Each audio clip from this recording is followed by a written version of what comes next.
Let's go Mets. Let's go Mets. Let's go Mets.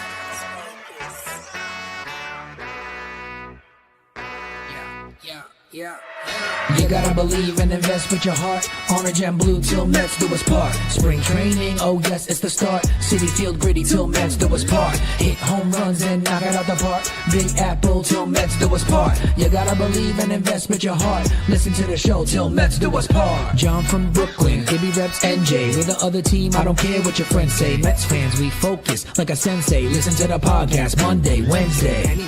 Made a couple bad plays, but we still won. Character, yup, we're gonna build some. Are you gonna check the pod? Is real fun. Just like Mookie, I will, son. So invest with your heart. Orange and blue till Mets do us part. Spring training, oh yes, it's the start. City Field gritty till Mets do us part. Hit home runs and knock it out the park. Big Apple till Mets do us part. You gotta believe and invest with your heart. Listen to the show. Available now on all streaming platforms. If you love the New York Mets, check out Till Mets Do Us Part. Enough rapping. Let's get to yapping.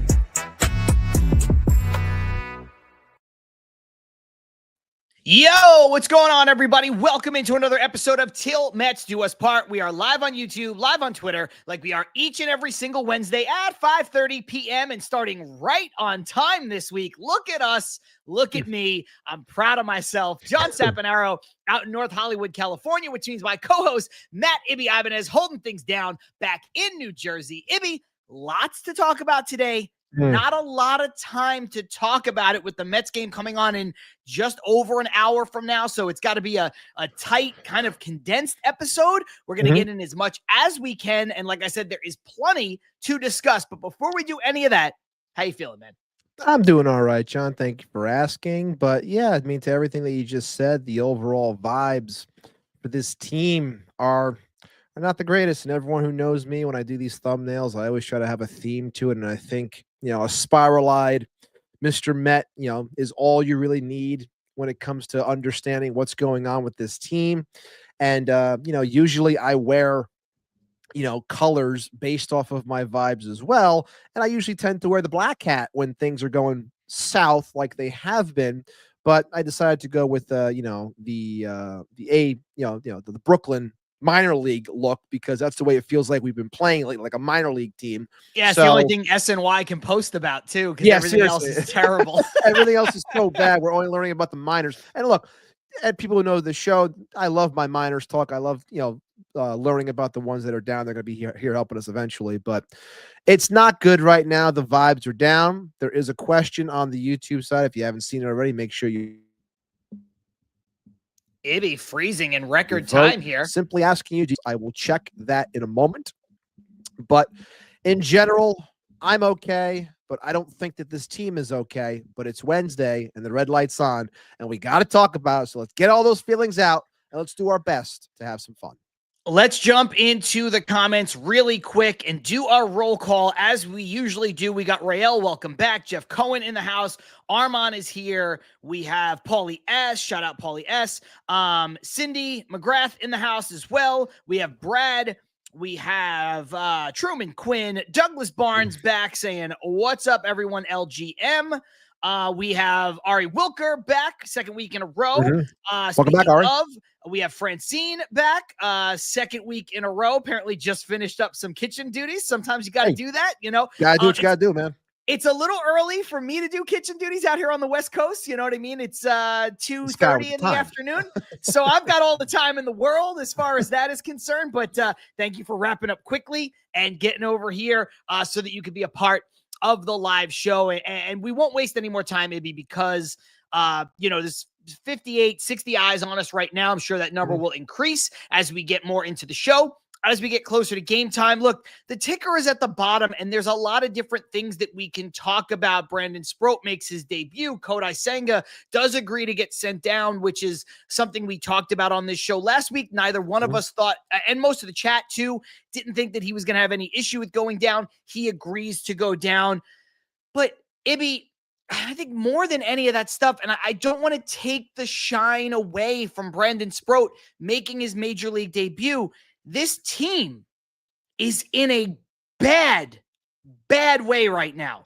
Brad sums it up. You started this comment, getting 2022 vibes all over again. Yeah. I don't want to be hyperbolic when I say this, Ibby. I feel like 2007 vibes. I feel like 2008 vibes. That's how down I am. And we end with the Marlins too. And we end with the Marlins. You know I joked about it a couple weeks ago, whatever, last week when David Peterson had that bad start, and I tweeted out the picture of Tom Glavine, lefty David Peterson when he's got to have a big game against the Marlins, blah, blah, blah, blah, blah. But, that was a joke. It was one game. Now it's beyond that. The Mets had this opportunity to come out and do something where they could at the very least bury the Reds. They don't do that. They should have got swept. They should have got swept by the Reds. They didn't, and all the wins count. You don't throw the wins back. I get it. But since the Mets have started this run of 7 games, direct competition with them for either the wild card or the division, Ibby, they are 1-4. They're not good right now. They're abysmal. They're playing terrible baseball.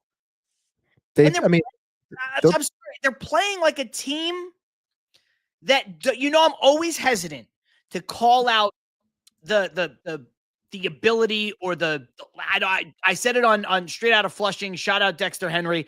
I never want to call major league players, professional athletes lazy. I don't like throwing around words like, don't want it and all this stuff. I don't think that's fair to do from a couch, right? But Ibby, I think it is fair to say that right now, September 10th, the Mets are playing like a team that does not deserve to be in the playoffs. And the reason why I say that is this. Forget about the offseason. Forget about the trade deadline. Forget about the moves they made, didn't make. Forget about what worked out, what didn't work out. Forget about the past. Anything that has happened right now in this stretch of games from when we recorded last week to the day that we're recording right this second, this team, despite all the good, all the bad, all the ugly, and everything in between of the entire ups and downs of 140 some odd games, this team right now can just play and win and control their own destiny. Mm-hmm. And they're refusing to do it. And that's why I say they're playing like a team that doesn't deserve it. Because none of whatever else, nothing matters. Win today, win tomorrow, win more games than you lose, you make the playoffs. And if you make it into the playoffs, regardless of if you, or anybody in the chat thinks that they could go on a run, it's immaterial because you start with a clean slate. Records don't matter. You could go on a run. Maybe they surprise us all. But right now they're playing like a team that doesn't want to go on a run because the Mets will turn it on. Right now, this is the playoffs. We've been saying that all year too. We've been saying it all year that they're going to turn it on. I'll finish monologuing here because the fact of the matter is this team today, regardless of the past of what's gone on for 140 some odd games, they are not playing like a team that deserves to play in October, and that is awful.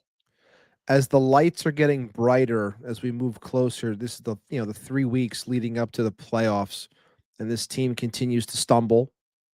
It's a word that's appropriate because they're still ahead. They still have a playoff spot at the moment, but the teams are behind them are getting hotter, winning. Giants are red hot, winning 12 of 14 or whatever. 2-game lead. They can't get out of their own way. The lights are getting brighter, and this team is continuing to wither away and hide. They get punched in the mouth. They don't bounce back. We've seen that all year. They haven't been able to. Everything about this season has been frustrating, but to your point, John, there's 17 games remaining, and if you just handle your business for these 17, you get in, and anything can happen. The sad part is a lot of times when teams get hot, it's around this time where they take that momentum and then ride it into the playoffs. And that's how you find out teams that, that are wild card teams. That's how they go on runs. We've seen that from, previous Mets teams. We think of the 2015 team that got hot the way that they did. They rode it all the way. There's a disconnect with this team. There's no fire. There's nothing. And I've been struggling, and I have some ideas. Maybe we'll get into it later on. Maybe it's an off-season discussion. I don't know, but maybe we'll get into it later. But I'm not going to dive into it just a second. But I watch this team, and I look at it right now, and I go, this team doesn't want it. They don't. They don't want to be winners. And it's so frustrating because we're watching these pitchers go out there, and McLean goes out there and they're like, oh, that was McLean's worst start. It was still a damn good start. That was a DeGrom. That was a DeGrom start where he goes out there, gives up a run, loses the game, but he pitched well enough to win. For nothing. Yeah. I'm sorry to interrupt. You're right. But Jonah Tong pitched well enough to win. I was going to say the same thing. Jonah Tong pitched well enough to win. They all gave did. Up 6 hits total. I understand that Tongs all went out of the ballpark, and that's unfortunate. But still, 3 hits. 3 hits. 3 hits in a ballpark. Innings. In a ballpark like that, your offense that you have should be able to. And the biggest problem there, and I don't like when people were screaming on Sunday. Look, I know Brandon Sproat pitched well for his first start in the bigs, and it was awesome, and I love seeing it, and I can't wait to watch it moving forward. But do not put down Hunter Green. Hunter Green is one of the best pitchers in baseball. He was absolutely filthy that day. Untouchable, hitting 101 with ease. He was cruising. Okay. I'm not trying to use that as an excuse, but at the same time, there's a difference between that game and the Saturday game, because if you're facing Brady Singer and he's out there mowing you down while Tong gives up the 3 homers or whatever, but you're still within reach and you're playing in that ballpark against Brady Singer, that's a game you got to win. Oh, Ibby had a frozen moment. You're going into with the rookie on the bump. I don't know where I got cut off, but you can't go into that Saturday game thinking that it's whatever, it's Brady Singer, and then lose that game and then not realize that you got Hunter Green in a day game, against a rookie that Sunday. Like that's a tall task for a team that's still in the hunt too. So it's on the offense. It continues to be on the offense because, like I said, these pitchers are going to carry us as far as they can, and they've been doing their job. They have. The kids have been doing their job. It's everyone else that is failing them. Juan Soto's doing everything that he can to power this team, but it can't just be him. And it's frustrating because this team can be so much more, but this is the same thing we've been saying the entire season, and it just has yet to materialize. And it's September. They've been playing 400 baseball for the last 3 months. 3 months we're playing 400 baseball. That's terrible for a win percentage. It's awful. This team has been nothing but a letdown in terms of the overall season. But again, I'll end it on John's point before.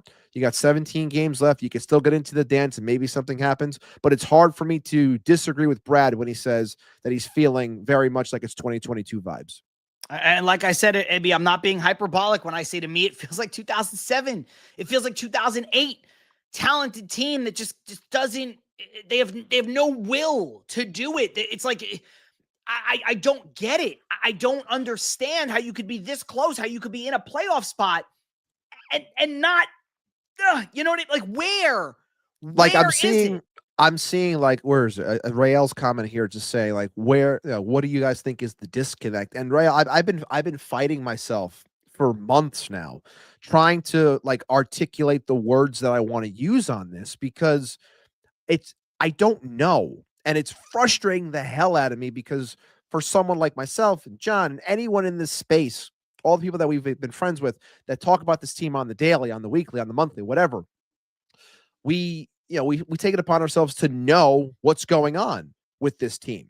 But it's hard for me to pinpoint exactly what the problem is. I've said 100 times before, like it's time to, rearrange some things within the roster. That those are off-season talks, obviously. But I just think that it lacks a killer instinct, and I think it goes beyond what people always say, and that is, Mendoza's got to be like Terry Collins. He's got to scream. He's got to do this. He's got to, oh, you got to have someone that's no nonsense, that screams and does this. It's like, I think it's more deep rooted than that. Like there's something that is just off that allows this team to just say, get him tomorrow. Get him tomorrow. Like, I don't know if you want to say that stems from the front office. I don't know if you want to say that stems from Mendoza himself. I don't know if you want to just say it's just the players in general and how the overall vibe is, but something is lacking.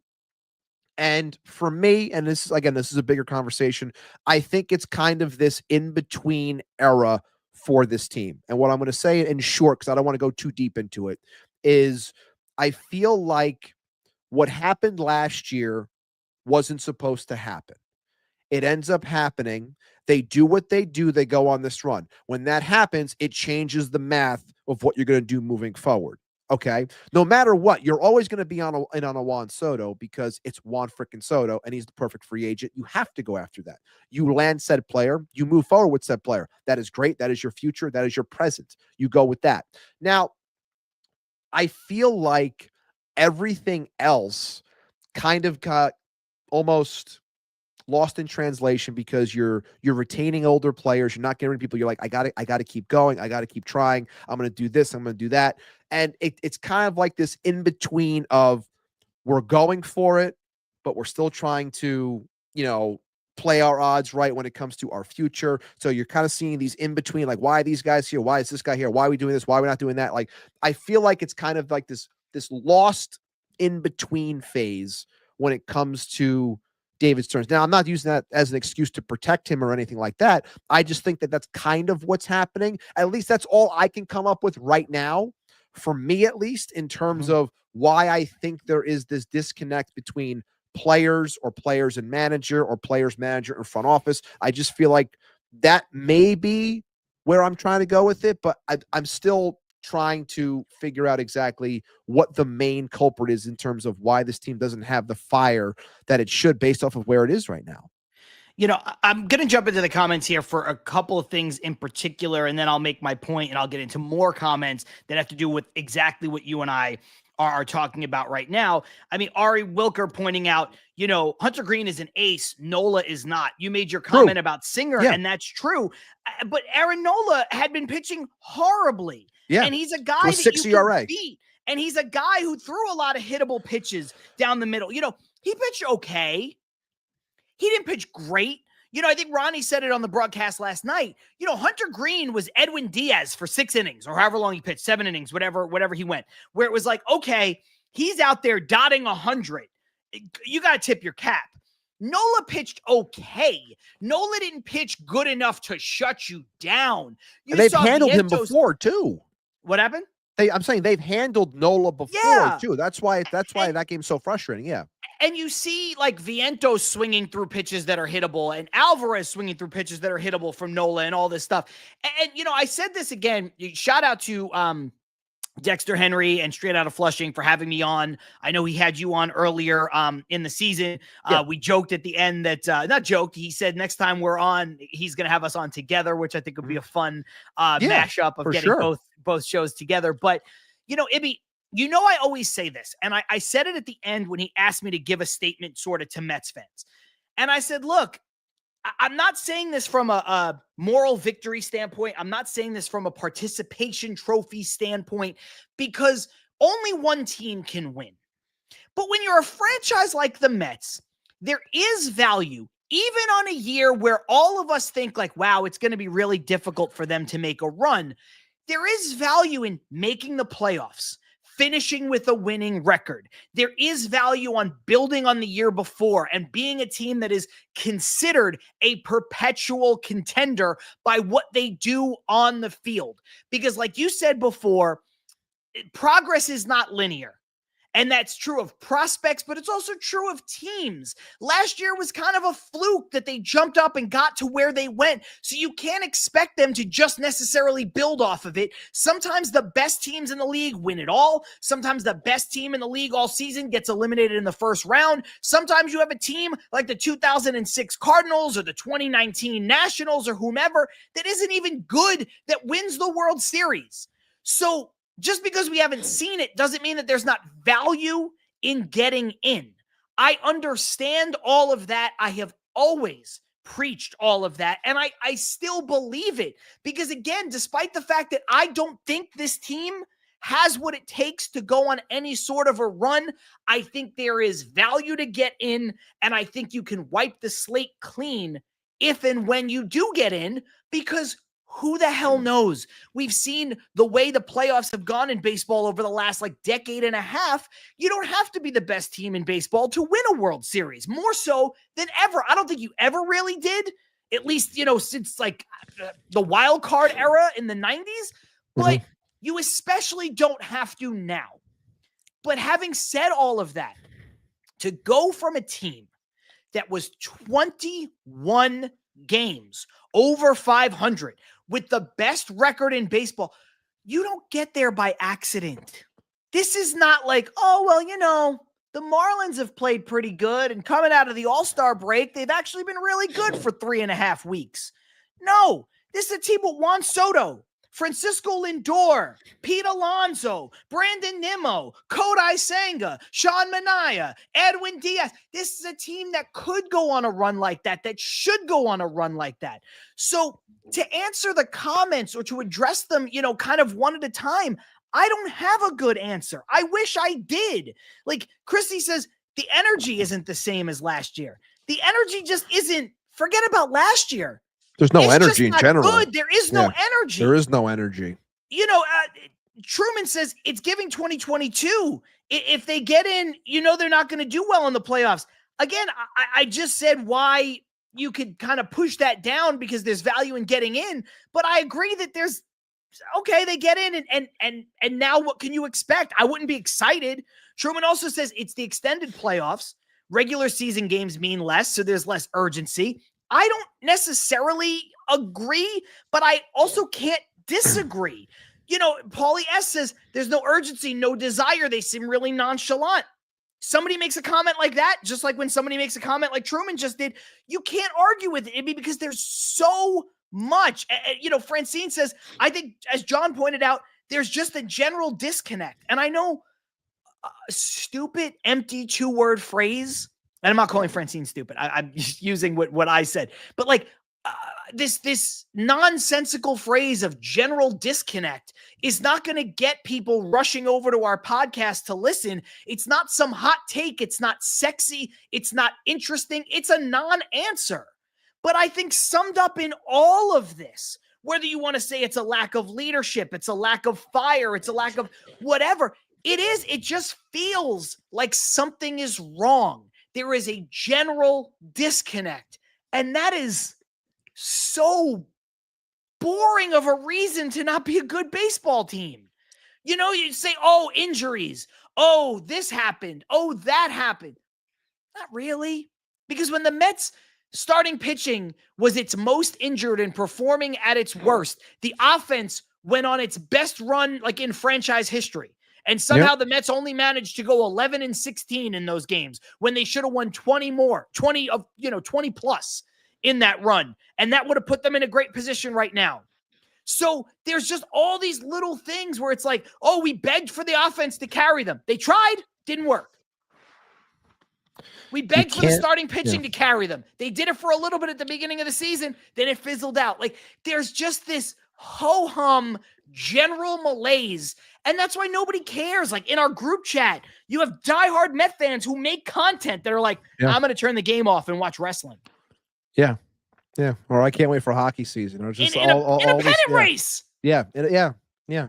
It's just, it's so hard because I know someone mentioned in the comments, when you have a payroll like this and we're talking about disconnect, there's a problem. So if we're looking at $370 million and saying I don't know what the issue is. Well, clearly there's a much larger thing at stake here, because with so much cash involved, and I'm not saying that it's the end of the world that they spend so much money, because I want them to spend money, but there's a problem if we have that much money and we're focusing on general disconnect, or we're talking about a team that just doesn't care or anything like that. And I don't think I've seen people say this too. Like, I don't think this is a point of, when someone gets paid, they stop caring or anything. Like, no, it's not that at all, because the guy who gets paid the most money is putting up an incredible season. So he's continuously working hard to try and help this team and do everything that he can, but no one else wants to help him right now.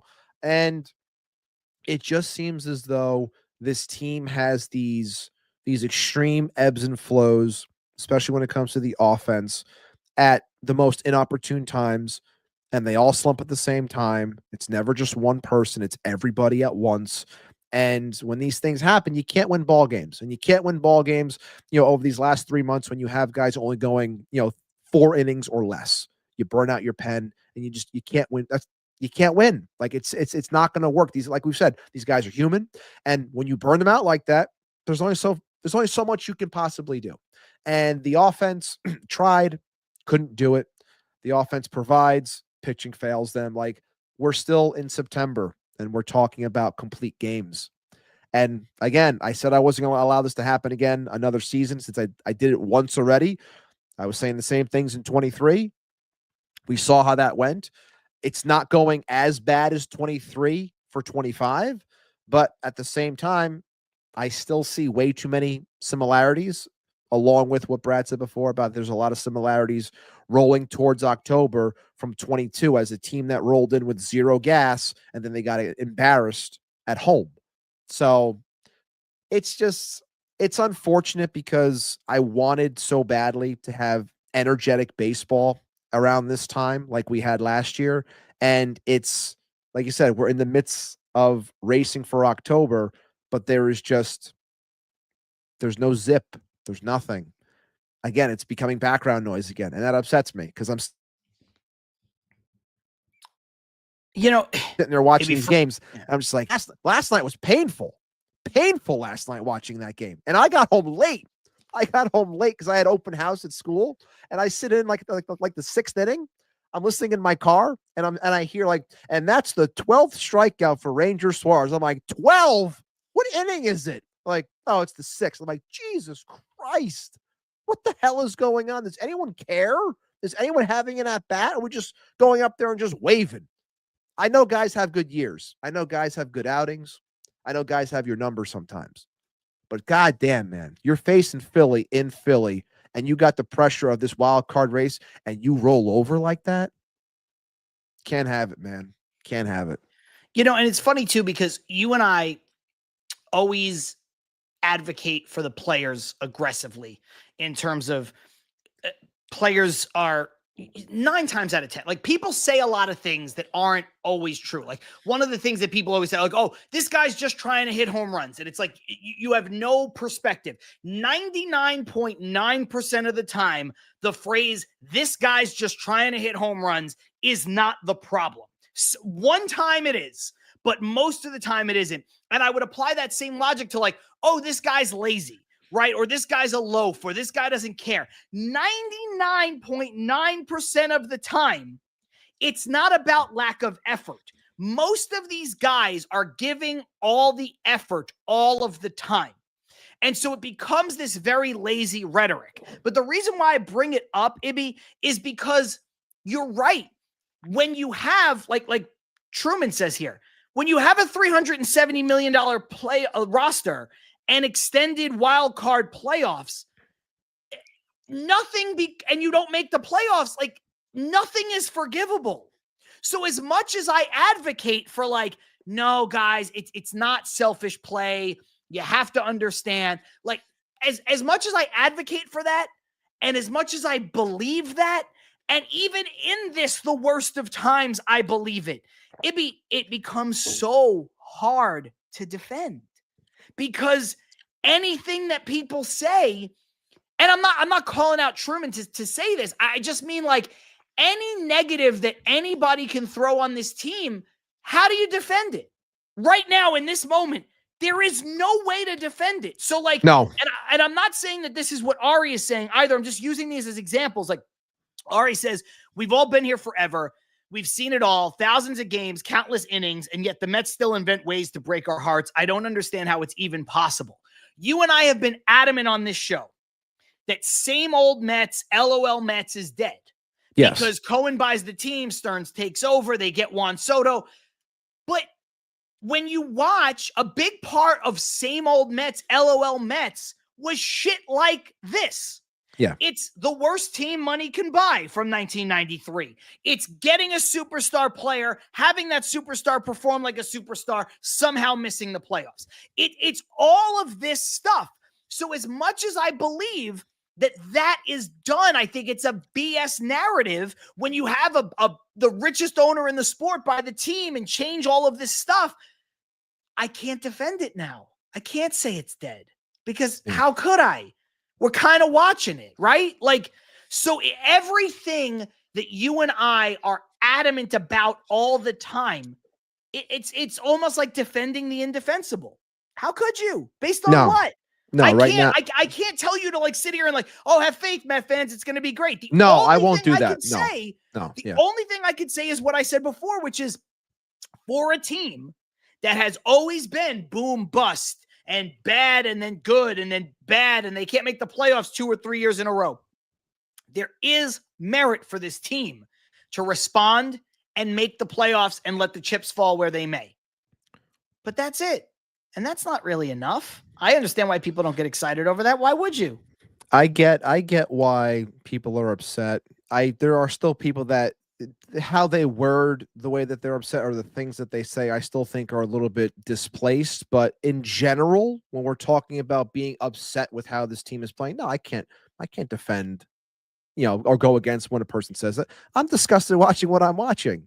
Okay. I don't let it get under my skin the way I used to, but I still don't like what I'm watching. It's bad baseball. And look, I see the comments, and I'm just going to bring this up real quick, mainly because I know that, light is trying to be shed onto it, so I'll give it to it.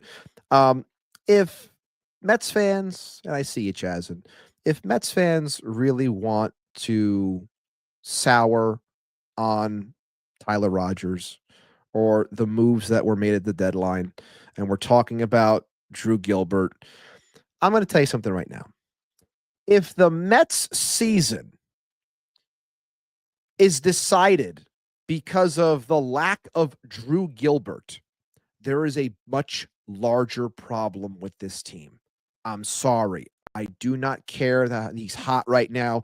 I do not care that he's crazy in the dugout. I do not care. I don't, because if that is the thing that is needed for this team to do well, there is much bigger problems here. Because I do not think that is the end all be all in terms of turning the Mets around. And if people want to play Monday morning quarterback, I will play as well. Okay. So if you want Drew Gilbert here and he stays, okay, and he plays center field, and let's just say, because I could be a Monday morning quarterback, he doesn't thrive well in center field. He's not playing center for the Giants. So he doesn't play well in center field. And then you don't get Tyler Rogers, who's been solid in the pen. And then you only get Ryan Helsley, who continues to be a nightmare outside of his one, appearance the other night. What are we saying then? Guy didn't do enough. Why didn't you get this? Why didn't you get that? It's a no-win situation, however you cut it. So I can play Monday morning quarterback as well, and I can make it a situation that makes me look better too. Anyone can do that. I just think if we honestly believe that Drew Gilbert is the reason why this team isn't winning ball games, we have lost the plot completely. I'm going to take it one step further because Chazin says he's never played Monday morning quarterback. I called you out on the day that it happened and you guys went off on me. Here's the problem. It doesn't I meant just matter. In general, but yeah, go ahead. It doesn't matter, Chazin. The reason why it doesn't matter is everything I said in the open. Because right now, on September 10th, if the Mets start winning today with their 17 games remaining, and they win more games than they lose, they will make the playoffs and they will wipe the slate clean and we'll see what happens. If they don't, then it doesn't matter anyway. And that's the problem. The problem is not the trades they made or didn't make. It's not the trade deadline. It's not Luis Robert. It's not Gilbert. It's not Cedric Mullins. It's not that they signed this guy in the offseason and didn't sign Corbin Burns. It's the players in the dugout on September 10th 2025. I don't give one single shit about some prospect. The Mets had a hole in center field. Drew Gilbert's not a center fielder. Ibby already said it. He's not playing center field for the Giants. He was never going to be on this team, ever. And maybe he goes on to be a superstar, and you're right. And if he goes on to be a superstar, I'll tip my cap to you and I'll say, hey, you know what? The Mets could have used a guy like that. But with 1 week hot in the major leagues, it doesn't matter. Because right now, it is not time to litigate or relitigate, rather, what happened at the trade deadline. I don't give a shit about who they got and who they gave up. This roster of 26, right now 28, is good enough to make the playoffs in a season where so many friggin' teams make the playoffs. So go make the playoffs. I don't care. I don't care. That's the point. And I'm not trying to attack you, but I don't care if you were right or wrong about Drew Gilbert being a prospect that matters, because all that matters right now is that these guys aren't doing enough. The guys on the Mets. I don't care about players who aren't on the Mets on September 10th when they're fighting for their playoff lives. I'm sorry, it's incensing. Okay. Why do we give a shit? Because that's what Mets fans do. Because we need to wallow in our self-pity when we get rid of someone. Because people want Drew Gilbert to do what, PCA did. Mind you, PCA has been, awful the last 3 months. No, he's the best. He's gonna be fucking Barry Bonds. He's been terrible. He's been like unplayable the last 3 months, but whatever. People want to complain about it. Let them complain. Mets need the passion John has, says Chrissy. Ari Wilker saying, I agree with John on this. Rail saying, you go off, John. Look, it's just, it doesn't matter. It doesn't matter. And also because this is the second bit of it always. It matters because the Mets have a shit general manager who doesn't have a good sense of right and wrong for the organization. Sure, man. Whatever. You know more than David Stearns. How come you don't have his job then? I'm so tired of this nonsense. I'm so tired. It's exhausting, dude. It's so tiring. Just come in here, talk. Oh, I was right. See how right I was? And then if Drew Gilbert goes 0 for 15 for the next week or whatever, 0 for 30 or whatever many at-bats he has, next week you're going to be in here talking about it? Yeah, because I never applied for his job. Okay. Good luck. Good luck. You put in a resume now. Put in a resume now. There's no reason to care about. I'm just so angry. Fine. No, it's fine. And look, I brought it up because I've seen it, not just from chat. I've seen it on Twitter plenty over the last week, because all we're seeing is, this guy gets choked in the dugout and he goes crazy and he's banging the thing. He's doing all this stuff. He's diving everywhere. He's taking awful routes to the ball and he dives for it and he somehow makes a catch. Like, I get it. It's like, it's an easy way to poke fun at a team, and I get it. It's always the end game here, because let's bring it back to the Mets and how they gave away this guy for a reliever, even though that reliever's been pretty solid for us and what we needed, and we all agreed that we needed it. He's been the best reliever we got. He had one bad outing. So again, I still think he's part of the solution as well. And he can come back next year. They can re-sign him easily because he fits. And he's had a good career. His last 5 years have been very solid. So it's not like you're just banking on a one great year from a guy. And he's proven that he can actually throw in New York, which Helsley has shown that he's having trouble with. So it's just, I think it's just another narrative that just needs to just calm down, because to John's point, this team has enough pieces to succeed. They're not doing it, though. That's on them. That's not on the fact that Drew Gilbert isn't here anymore. It's not it. He was never here to begin with. He was never here, but still, you know what I mean. Just really quick, Mike Laverty saying we've entered the glass breaking pitch. Yeah, thank you. Brad saying hit the Hulk alert. Also true. Jeff Cohen saying I lost that one. That was in the old I hope there's StreamYard. a nurse nearby for John. There isn't. So and you know what? Ari putting my rant in a much more palatable, succinct way, just saying it doesn't matter who's on the team when nobody is playing their best. That's the point here, guys. None of it matters. You know, you talk all the time about like, don't let this guy be a savior. Don't let Brandon Sproat expect to be a savior. Don't let Jonah Tong expect to be a savior. And what? Drew Gilbert was going to save the season. We see your super chat danger zone. We'll get to it after the break. Sorry for going off. We are going to head into the break now because the Mets are going to be on in about a half hour, and we want to get this break as close to the halfway mark as possible. I forgot my charger at work, so I have like 25 minutes before my computer dies. So we're probably working within that time frame, just so you guys know. Fair enough. All right, let's head into the break. If you're watching live and you're like, I don't want to sit through a break, it's just 30 seconds. And quite frankly, forget all the logistical reasons. I need it. So I'm John. That's Ibby. This is Til Mets Do Us Part. We'll be right back.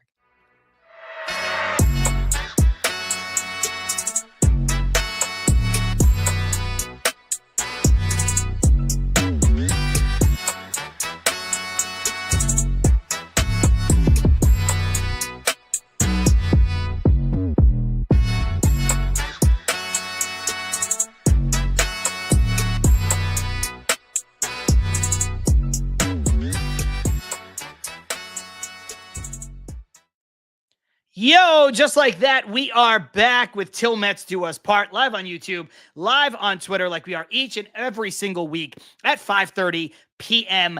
Eastern time. Of course, a little bit of a shorter show this week. Mets are on in about a half hour. If you missed any of the show so far, as soon as we're done with the live broadcast, you can go back and watch whatever you missed on our YouTube channel, which is appropriately called Til Mets Do Us Part. It's a unique enough name that if you search Til Mets Do Us Part, you will find us on all of the available platforms that you can find us. That includes social media, TikTok, Instagram, Blue Sky, Twitter, of course, where we also simulcast the show. We're on Substack now. And if you can't do any of that and you want to listen to the show on your way to work, on your way to the gym, whatever, you can get the audio version of the show. Drops later on tonight on Spotify, on Apple Podcasts, on Apple Music, all of those places where you listen to your podcast. Again, if you just search Til Mets Do Us Part, odds are you're going to find where we exist on the internet. Also, you can follow me at John Sapp Talks. You can follow Ibby at Poison_Ibby. Before we get into the conversation, Ibby, let's hit him with a quick word from our friends over at Independent Safes.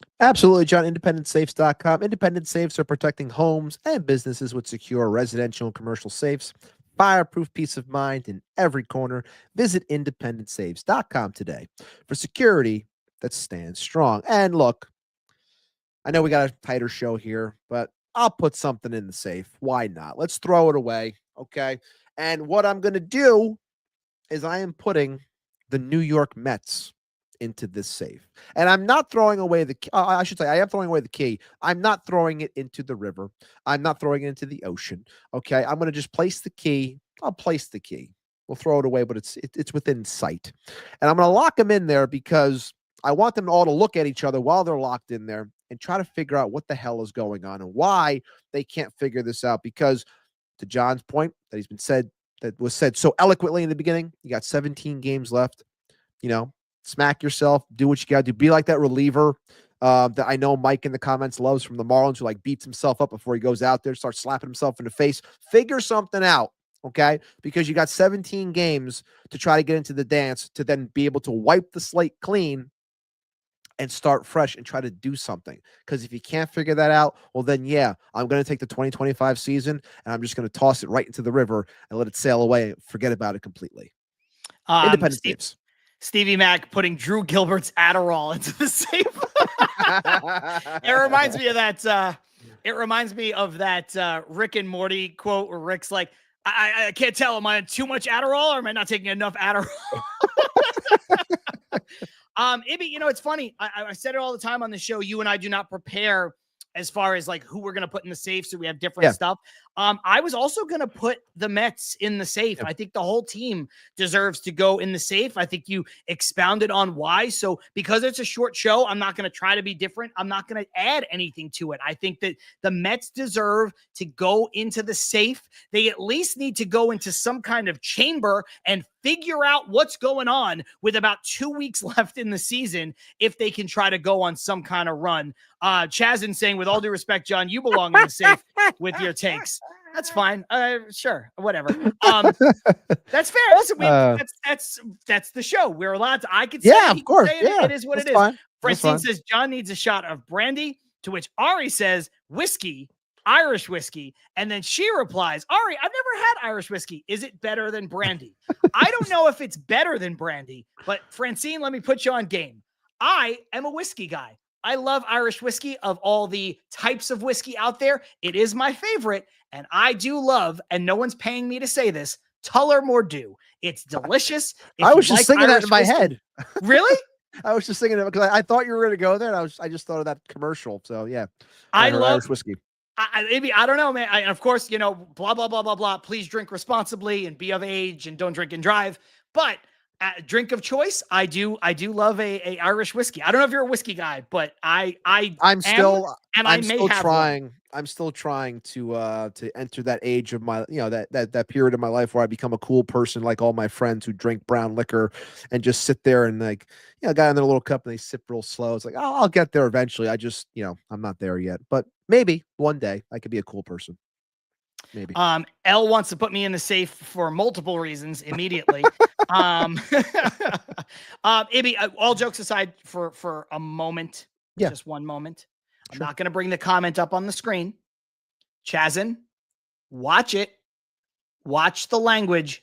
That will get you banned. It will get you banned. Okay. You can curse. We do it all the time. You bleeped out your own curse, and now you've chosen to use language that I'm not speaking for anybody else. I will not tolerate. I will ban you. That's all. That's all I'm going to say. That's all I'm going to say. Then finally getting to this super chat from Danger Zone from, 2.5 hours ago. It feels like when I was a much younger man. Thank you for the super chat, Danger Zone. Thank you, Danger. Super chat. Is it purely a coincidence that the New York Jets and the New York Mets are both LOLs? Ibby, you're not a Jets fan. I am a recovering Jets fan. I can't do it anymore. I can't. I don't know. It's because I can't afford. Yeah, I can't afford to watch the NFL anymore because I've just been priced out. So I'm getting a lot more of the locals if I choose to watch on a Sunday. So yeah, I'm watching a lot more Giants and Jets than I'm used to. So by proxy and because of friends, I talk plenty of Jets with people. So yeah, it's not that, that crazy that they're both LOLs based off of how things have gone throughout their history and how things continue to go as another season rolls around. And, we all know what Aaron Rodgers was going to do. Like, if you didn't think that was going to happen, you're living under a rock because you all knew it was going to happen. Look, I know this is not a Jets show and nobody cares except, there's a lot of overlap in the fan bases. Let me say this, to just further it. As someone who is a Jets fan, I guess, technically, because you're not. If you thought for 1 second, regardless of anything that has happened, that Aaron Rodgers was not going to have a great game and beat the Jets, you haven't been paying attention to your own fandom.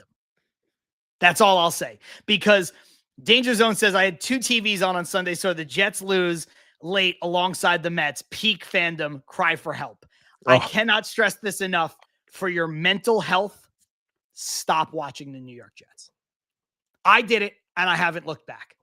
I had to go out of my way to watch the Jets, Ibby. I had to pay for the package out here. I had to go to places to watch it. I will not. I cannot watch the Jets anymore. They are they don't look horrible at least, but 15 years of the worst football I've ever seen. No return on investment for my fandom. Your boy is out. Maybe when they sell the team, maybe then I'll care a little bit more, but I can't now. I don't know where to take this Mets conversation, Ibby. I mean, the only thing we can really say, I feel like, like you said before, we had the bottom ticker, but I always thought that the stuff that was sprinkled in, and we did sprinkle, and we've talked about the offense. We've talked about, Senga accepting what have you. We talked a little bit about Brandon Sproat, deserved to win. Curveball looks sharp. The kids look great. Like, I'm very excited for their future and what they can provide for this team. It's unfortunate that they're not getting the support that they deserve. But in terms of the conversation as a whole, it's hard to come off of where we've been and just rolling with what the chat's feeling, because it all just stems back to the same point. And it's like, we're not watching good baseball. We could try to decipher it even further, but in general, this team is falling apart at the most important time. It's a time where they should be turning things on, and they can't, or they don't want to. Let me say this to further my point from what I was saying before going into the break about how I don't care about who's not on the team because the team's not playing good enough, right? I'll prove my own point here. Brandon Sproat, unfortunately, made his major league debut. He gave up 3 runs. He pitched 6 innings. He deserves his flowers. He absolutely does. But Ibby, I can't bring myself to give him flowers right now because I don't care about anyone's individual success as long as this team is in the absolute dumpster. It's the same thing about Juan Soto. I think Juan Soto has put himself in the MVP conversation. He goes 30-30. Who would have thought that? He's got an outside chance at 40-40. If he does it, that would be incredible. And you know what? Maybe in January, that'll be fun to talk about. I don't care. I don't care about 30-30. I don't care about major league debuts. I don't care about home run records right now. Win baseball games. It's hard. Yeah, I don't care about Drew Gilbert not being on the team. I also don't care about these guys who are on the team. Like, I don't care. I don't care about excuses. Like, I don't care about Sean Manaea's elbow. If you're not healthy, get the surgery. I appreciate Francisco Alvarez for gutting it out.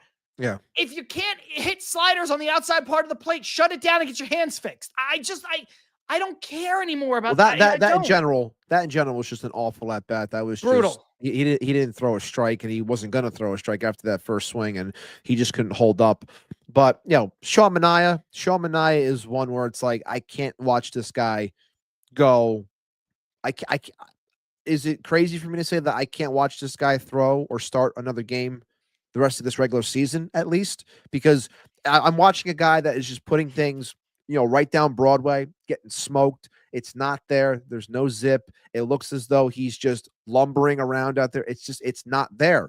And I don't think I'm misplaced either when I say, based off of the season that he's having, the player I'm about to mention, this person deserves an actual start moving forward, like being a part of the rotation, as opposed to what we've seen from Senga, who's down low now, and Manaea, is Justin Hageman. Justin Hageman's going out there and actually providing good innings for this team. He should be a starter at this point, because at least I'm seeing something that protects leads to an extent. Like, I'll watch him pitch or try to pitch for 4, 5, 6 innings, as opposed to watching Manaea right now, who he doesn't have anything. There's nothing left. We've been watching the guy that we watched in that Dodger game. That's the guy we're getting on a consistent basis now. That's a problem, because we all said it the second it happened in that game. This guy's done. Now we're saying it every 5th day. This guy's done. Can't have it. You're throwing away games. You can't throw away games right now. You can't do it. And he was, look, you hate to see what happened last year at the end of the season, right? But you understand why Manaea was exhausted. Not just the pitching more innings than he ever has in his major league career and pitching the most innings he had in like 5 years last year, but also the way, and I think Ant Rivera, Subway to Shea, said this at the time or right after, and it was so spot on. It was the way the Mets were using him, because they had to win every game in September. So they were using him, and they were going to use him, and they were using him. And it was just like, not only was it the body of work over the entire season, it was how exhausted he was just pitching September and then going on short rest and then going on short rest in that game. Like, you understood it, man. You understood the valiant effort and just a guy that just ran out of gas, and it sucks that it happened, but you get it. And right now, I feel for him. I feel for all the players on this team. Like, I feel for the fact that he's got bone spurs and he's out there just trying to do the best because he can't, he wasn't here to start the season and he's trying to make sure he earns his money or whatever. He probably feels that in the back of his head and he wants to compete because he's a pro and that's what pros do. But like, it's so hard to watch. It's so very hard to watch. And again, I just don't. Obviously, I care about his elbow. I care about him as a human being. That sucks. But like, I don't care what the reasons are for any of these guys right now. Like, you have to find a way. They found a way and they found a way and they found a way last year. Every time they found a way. And this year, they found a way to not. That's been the story of the season. I tweeted it the other day. In 2024, the Mets were a good team that came up big in big spots. 2025, they're a good team that comes up small in big spots. They weren't a great team last year. They're not a great team this year. In terms of personnel, in terms of performance and all that stuff, they've got a couple guys that are going to have great years. Soto's going to have a great year. When you look back on Pete Alonso, he's going to have a great year. Brandon Nimmo is going to have a great year for, he's not a We're going to have what, player. the second time ever, potentially, if Lindor hits it, having two guys in the same lineup that go 30-30. And then we're looking at this team like, it's hard to watch. That there's an issue. There's an issue when stuff like that happens. And it's frustrating because there are, like, again, individual stat lines in general that are going to look very strong when you look back on this team. And look, the narrative in general can change if you handle business over these next 17 and then go into the playoffs. You can actually do something, but it's going to come up at this point. If it continues this way, all in all, stats, everything, it's going to come up looking very hollow, very hollow. Very hollow indeed. Ibby, we don't have a lot of time left, and I really don't want to keep going down this road and beating on this drum, but any rhetoric that says I didn't want Alonso back in the offseason is insane. Can you just, like, as someone who knows how much I like Pete Alonso and how much I've championed for Pete Alonso, apparently the entire offseason, John wanted Pete Alonso to be a part of this team. I was the one that was always speaking from how I felt the team was looking at the market and how I thought the team was going to operate. And I didn't think he was coming back. I did not. I thought it made sense for him to come back if it made sense in terms of contract. John wanted him. John wanted him to be here. I was the one that was saying, I don't know if he's going to be here. Not because I don't like Pete. It's more so because I didn't think that they were going to match up on the money. That's really what the conversation, in a nutshell, as we talked about it for countless weeks during the offseason, that's really how it went. Look, I said it at once they got really late into the situation. I was like, well, yeah, they're playing it smart. You can't now cave and give the guy at the beginning of the offseason, Ibby. I'm pretty sure I was advocating for giving Pete a $200 million contract. I think I said like 225 over 8 years or something like that. Yeah. Then when there were no offers, I was like, well, you can't give him $150 million now. Why would you? And at the same time, Vladimir Guerrero Jr. was in his contract dispute and he's, 5 years younger than Pete. And I was like, well, if you could ever get to a point where you might be able to pair Vladimir Guerrero Jr. with Juan Soto, and that was an idea put in our heads by Manny Gomez, who's a beat writer for the Mets. And I was like, actually, that's not crazy. It's a pretty good idea. But at no point did I say, I don't want Pete Alonso back. I made videos defending Pete Alonso. I've defended his defense. I've defended his legacy. I've defended his ability as a hitter. So don't come on this show, and I hate to derail it for the other people. This is like when I was doing comedy and you have one heckler who just does not get thrown out of the room that derails the whole show. For everybody else watching and everybody else listening, I understand that this is not entertaining, but I will not be told that I have done something that I didn't do on a show that me and Ibby have built from nothing. I just will not abide it. I will not stand for it. It's insane to me. And maybe you're just catching me on the wrong day, But Ibby, I'm annoyed enough about the Mets and the fact that in 15 minutes we have to sit down and try to watch this team stumble through a baseball game. And it's annoying other people in the chat. I admit when I'm wrong. I said I was wrong on Brett Beatty. I used to think that Brandon Nimmo was going to be a fourth outfielder long before we ever had a show. I admitted on this show that I was wrong about that, even though I didn't have to, because that was 5-7 years before we ever started a show or whatever the hell it was. Yeah. So I don't want to hear this, man. I just don't. I don't want to. I'm done with it now. I promise. I'm done with it. But I can't abide that. I'm sorry. You're banned, Dodd. You are banned for this take. You're banned. I mean, I don't think he's. I don't.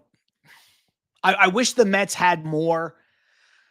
Like, I love what Vientos has been doing recently, and I love the totality of the season that Beatty has put together. If you look at their numbers, maybe it's very strange because they're now that we're where we are. Yeah, Beatty and Vientos' numbers are so similar. It's insane because Beatty has done it over the course of the year, just up and down and up and down and up and down. And Vientos was horrendous. Yeah. And then just got on this tear. And I'm going to give him credit where credit is due. I think I said it last week.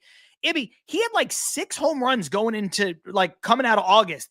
If Vientos hits 20 home runs and gets to like 60 or 70 RBIs, which he's probably going to do, what a turnaround for that guy. Absolutely. And now you can start to insert him into the future thought process again, where you're like, maybe this guy is your DH and he plays a little bit of third or whatever. Yeah. And also it helps, in terms of where this team is now, in terms of like needing the help, needing the power, needing a better presence at the plate. Like, he's not so much an automatic out anymore. So this team needs offense, and has shown life over those last handful of weeks, and hopefully it can carry, because we know what this guy can do in the playoffs. We saw it last year, and hopefully it can, God willing, that this team makes it into the playoffs. And, me saying that, I'll use that as a segue, looking at the votes. Will the Mets make the playoffs? Out of the 23 votes that we got on this one, 57% say yes, while 43% say no. So again, it's favoring for yes, but it's not, it's pretty close. It's not, lopsided in that sense. So it is pretty close in terms of what people think this team's going to do in terms of October. Well, let's end on this then, Ibby. We have about, let's say 8 minutes to play with, just so we can get out here a little bit before. Do you think the Mets will make the playoffs? Right now they have a 2-game lead, which is technically a 3-game lead. 3-game lead, yeah. Because they have the tiebreaker over the Giants, so the Giants would have to beat them outright. So they are 2 games ahead of the Giants, but the Giants would have to finish with a better record than the Mets. So it is effectively a 3-game lead in the last wild card spot. And they do have an actual tangible 3-game lead over the Reds, which is the opposite, because the Reds have the season series win over the Mets. So it is effectively a 3-game lead as we sit here on September 10th. There's 17 games left to play. Do you think the Mets are going to make the playoffs? I will say that I would hope that with these 17 games left, that this team could look themselves in the eyes, or each other, or whatever, meetings, I don't care, whatever. You look at it and you say, where we were at some point, where we are now, there's no reason why we should not be in October. There isn't. There's zero reason as to why this team should not be playing October baseball. It's up to them to now, right the wrongs that they've had this entire season and actually get there. I still believe that they're going to make the playoffs. I think they'll hold on to the 3rd wild card. I do. Now, am I confident in what they can do once they get in? You're asking me right now? No, I'm not. It could be a quick exit, but I want my team to make it. I want to sit down and watch playoff baseball. So I think they will make it, but as of right now, I question if it's going to be, that fruitful of a existence, if you will, in these playoffs, because it's hard to say, oh yeah, this team's definitely gonna get right, and they're gonna get hot, and they're gonna go all the way. Sure, it's possible. Am I truly feeling that way right now? No, but I still think that they have enough juice to get in. The question is, will they have anything beyond that? I'm really torn, man. I think they should make the playoffs. I think they're a better team than the Giants. I think they're a better team than the Reds. So that should be enough. I don't trust the Reds. I didn't trust the Reds. I wasn't worried about the Reds, 2 weeks ago and 3 weeks ago. I know they beat us, but I don't trust the Reds keeping it together enough to go on the run that they need. I also don't love some of the ball players that they have and the way their team is put together. They have a couple stars, but I just don't see. I think the Mets should make the playoffs, but Ibby, there are vibes that are creeping into the back of my mind that I'm normally good at pushing away. And there's certain things that are making me feel not so great, right? There's playing the Marlins at the end of the season. The Mets don't play the Marlins well. They're also playing them in Miami, which is worse. Oh, they have to play it's going to take years off your life. Years. Yeah. Oh my God. I mean, they've got the Padres. They don't play the Padres well. They have this series with Texas where, Jacob deGrom is coming back and the Texas and the Rangers are playing hot right now. There are things that make me think that they won't make the playoffs. I want them to. I think they should, but it's tough, man. I don't know. Honestly, I don't know. I don't want to bring this up, but I need to know. I need to know. This is like the third or fourth time Chazin has said this. What happened on June 13th for the Mets? I don't want to say it because it's stuff that I feel is ridiculous, and it's not stuff I really want to bring to the show. Is it baseball related, or am I missing something? No, I will show you in the private chat. Okay. I didn't know if it was something like that. But I was just like, I'm pretty keyed in as to what's happening. Oh, okay. All right. That's it. And I don't want to talk about that because I think it's ridiculous. I'm not bringing that up. I'm not bringing that up. That's insane. My God, I shouldn't have brought it up, but I needed to know why. I just needed, because I was like, did I miss something? Did a big injury happen? Did something? Yeah. No, Jesus Christ. Okay. Ibby, this has been a weird episode. I apologize. It has been. No, it's okay. It's okay. It's a weird one. It's just it's a bad vibes episode with how the team is playing. But yeah, I just want to let's just, because I'm not liking, honestly, I love the chat, but I'm not liking where things are going in the chat right now. And I'll handle those things moving forward. But we're getting out of here right now because it's time for the game.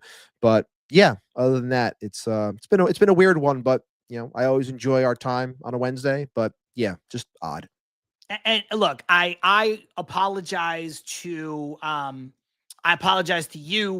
apologize, and I shouldn't, honestly, because this is our show and we can do whatever we want. But I know that I have allowed this to bother me in a way that is unfitting of the conversation and all of the people that watch and listen, and especially the listeners who are going to hear this and not have the comments on the screen, and they're going to be confused and whatever the case may be. So my bad, I should do a better job, but I'm human. And the last time that I brought it up just now, moments ago, it was pure curiosity. I really didn't want to bring it up, but I truly did not know what the situation was. And I wanted to make sure that I wanted to know if it was a baseball thing that I had forgotten about. So, Armand saying, thanks for the birthday stream. That's right. Happy birthday, brother. Happy birthday. Happy birthday, Armand. Happy Shout birthday, out. Man. Paulie S saying no apologies needed. Appreciate that. But yeah, this has been a tough week for Mets fans.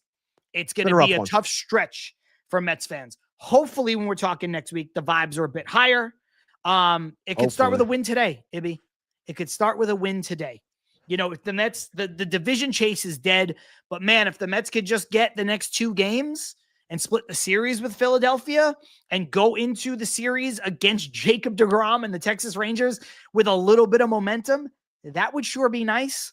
So hopefully when we're talking next week, it is with better vibes. And look, the way things are with the wild card race right now, I'll just say this, Ibby. As quickly as this lead has shrunk, the Mets win a couple games and they take care of business. The lead can widen in a way that then you're only talking about, 12 games left, 10 games left. And you're like, okay, Now we're in pretty good shape. So the vibe could change in a week, and it's going to start to matter in a meaningful way. So hopefully that is the case. Ibby, thank you for doing what you did. You know what? I'm just going to say it. Chazin has been banned. So shout out to I'm sorry. Like I don't like doing stuff like that. But it's just when something is just continuous and it's just taking away from the chat in general. And I apologize that I didn't do it sooner to the chat.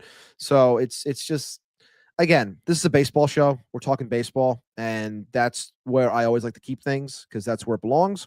And when other nonsense is brought in, I just think it detracts from what this is supposed to be. It's supposed to be a getaway. It's supposed to be a way to escape reality and talk ball. That's what we do here. And when people are trying to, for lack of a better term, when they try to shit on that, it bothers me. Oh, Ibby froze. Because it takes away from what we've done 5 years. So sorry, everyone, for that. But I just thought it was too much and it was time for him to go. Listen, we all have our beliefs outside of this, and you can agree with me. You could disagree with me. It is what it is. But like Ibby said, this is a baseball show. Talk about baseball. And, like sometimes sports is an extension of life, and there are certain things that are unavoidable, but where there is overlap. But this is not the place to make false equivalencies as to this is why the season went down in flames on June 13th. Like that's for stupid. Somebody who says that he doesn't have the GM of the Mets job because he never sent in a resume and then is going to turn around and say that. It's like, it's just psychotic talk. That's insane. That's insane talk. So I don't want to hear that. We try not to ban people. We try not to stifle people. We don't want to do that. But I just, anyway, the game's about to start in like 3 minutes. We said we are going to get out of here before the game started. So we will do that.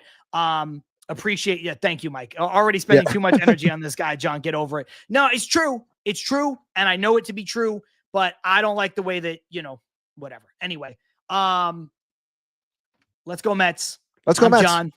That's Ibby. This is Til Mets Do Us Part. We'll see you guys next week. Hopefully the vibe will be better. Peace.